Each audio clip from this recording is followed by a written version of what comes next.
Hello, welcome to Raja Reads. I'm Masood Raja, and on this channel, I introduce you to books from different parts of the world, and sometimes I also introduce you to different modes of reading and reading techniques.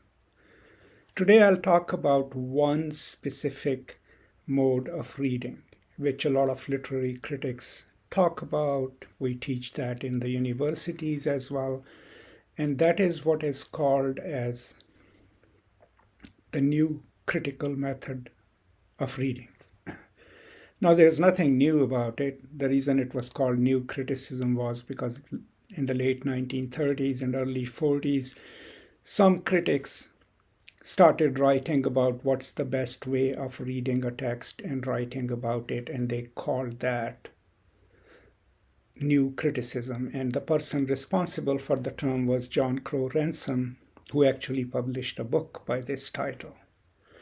Now, what the new critics believed was that any given text, a novel, a short story, is complete in itself, and it's constituted of different parts, the plot, the characters, and everything else. But they insisted that instead of looking at things outside the text, the author, the historical milieu in which the novel is written or published, anything outside of words on the page, they completely foreclosed that. And what they encouraged the reader to do was to read the words on the page, read them closely. That is what we call close reading.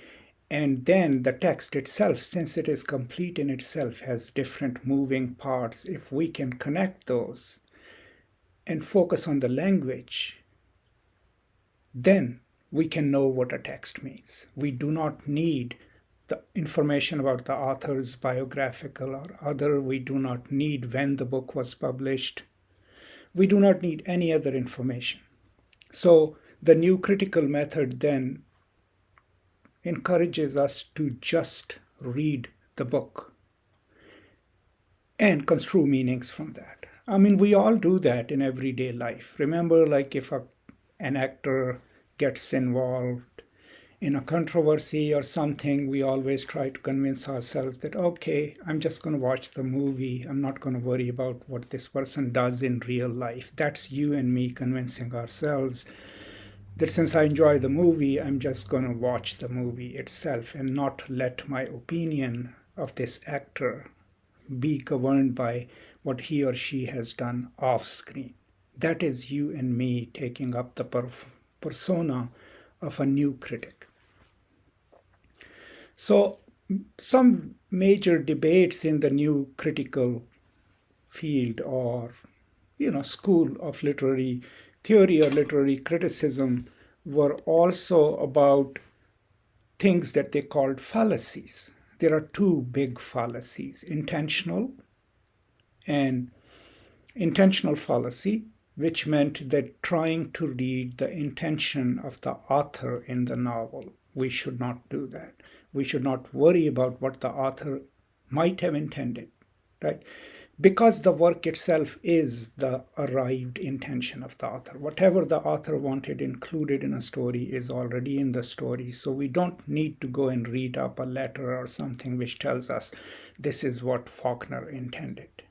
And the other is what we called affective fallacy. Affective being connected to aesthetics, connected to feelings. So what the new critics would then insist is that a reader should not worry about what he or she feels when they read.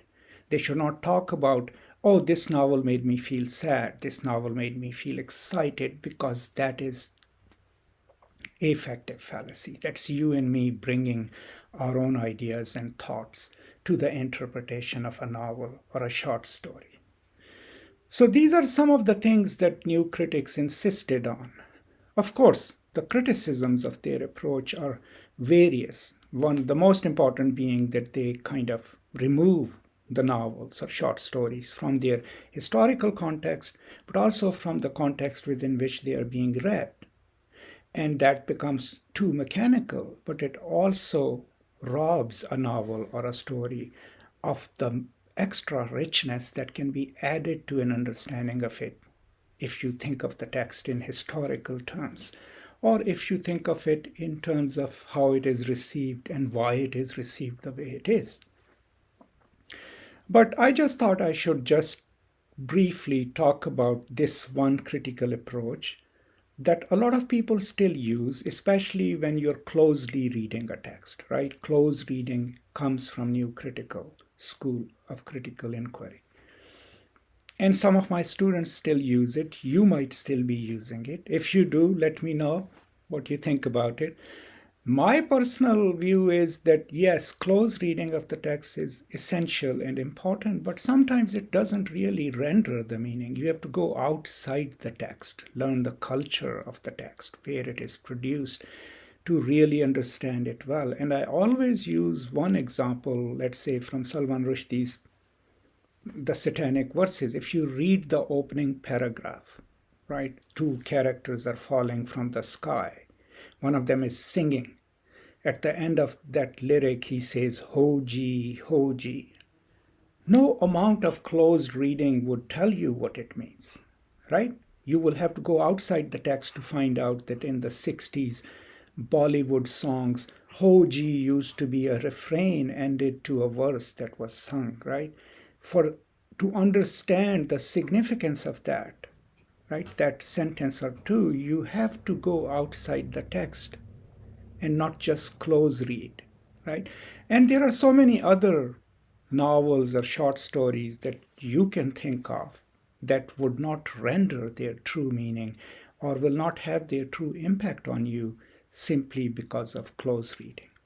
So overall, these are my thoughts on one school of reading, which is called New Critical Approach to Reading Literary and Other Texts.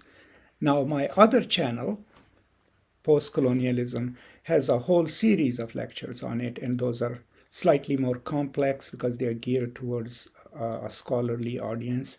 I will post the link in the description, and you are free to watch those videos in concert with this.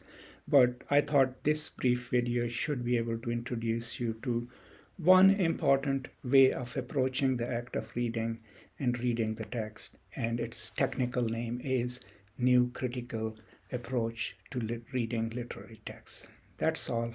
Thank you so much for your time.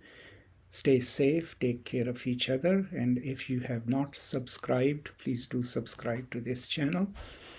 Thank you, and I will now see you next time. Until then, peace and love.